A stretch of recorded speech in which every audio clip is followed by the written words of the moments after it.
या बातमीचे प्रायोजक आहे डॉक्टर योगेश राठोड यांचे Aadhar critical care hospital, Vijapur road, Solapur. माझ्या घरातून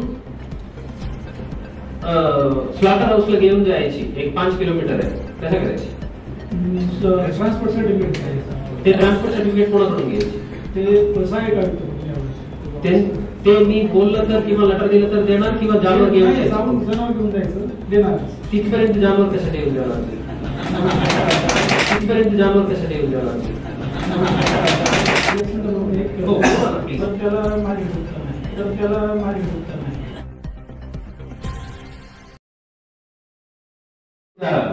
डेप्टी कमिशनर साहेब,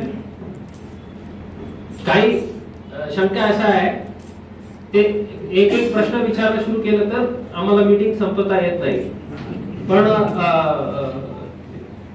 आम्ही सर्व जनतेच्या सेवेसाठी बसलेलो आहे। आता या मुस्लिम समाजाला कुर्बानी द्यायची या सणानिमित्त आपलं सर्वांनाही माहिती आहे, आणि त्यासाठी आपण काही सुविधा केलेल्या आहेत। ट्रान्सपोर्टेशन करताना यू नीड अ सर्टिफिकेट, आणि ते सर्टिफिकेट द्यायला कोणाकडे अधिकार आहे? दोन प्रकारचे सर्टिफिकेट आहेत, फॉर ट्रान्सपोर्ट आणि one health certificate. Health certificate कुठलाही वेटनरी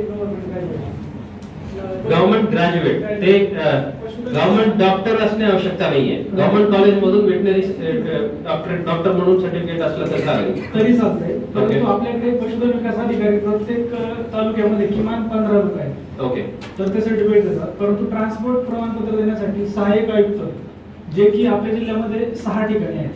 आता माझ्या घरातून स्लॉटर हाऊसला घेऊन जायची, एक 5 किलोमीटर आहे, कसं करायची? ट्रान्सपोर्ट सर्टिफिकेट, ते ट्रान्सपोर्ट सर्टिफिकेट कोणाकडून घ्यायची? ते सहाय्यक आयुक्त, ते मी बोललं तर किंवा लेटर दिलं तर देणार किंवा जानवर घेऊन जनावर घेऊन जायचं देणार। तिथपर्यंत जानवर कशासाठी येऊन देणार?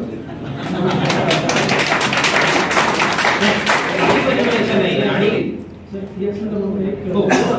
ह्याच्यामध्ये काय सांगितलेलं आहे की आपण जेव्हा व्यापारी तत्वावर जनावर घेऊन चाललो तेव्हा सर्टिफिकेट आवश्यक आहे। उदाहरणार्थ आपण बाजारातून जनावर खरेदी केलं आणि आपण मुंबईला घेऊन चाललोय तर सर्टिफिकेट आवश्यक आहे, परंतु शेतकऱ्याचं जनावर जर गाडीत घेऊन चाललो आपण तर त्याच्यासाठी सर्टिफिकेटची आवश्यकता नाही। मग आता शेतकऱ्याचं जनावर दवाखान्यापर्यंत घेऊन जाताना कुणी अडवत नाही।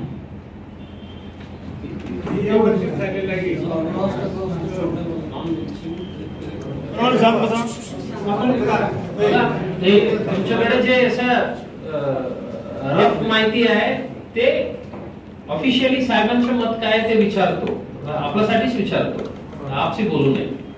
गाडीत आपण घेऊन जाऊ शकतो, शेतकऱ्याचं 1 किंवा 2 जनावर आपण गाडीत घेऊन दवाखान्यात जात असू तर याच्यासाठी कोणी अडवणार नाही, परमिशन आहे त्याची।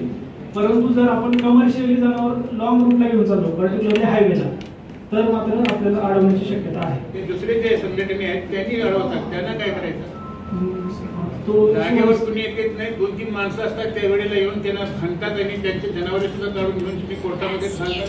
कोर्टात गेले की पण ते गेली 2 वर्षासाठी पुन्हा मग त्यांचं घरती गेलं आणि सगळं ते केलं, असं होत आहे। त्याला कसं काय करायचं? नाही, याच्यामध्ये समजा असं मध्ये कोणी अडवत असेल तर त्याला माझी उत्तर नाही। ते पोलीस रिलेटेड आहे ते मी सांगतो, साहेबांच्या विभागाबद्दल साहेब सांगतो।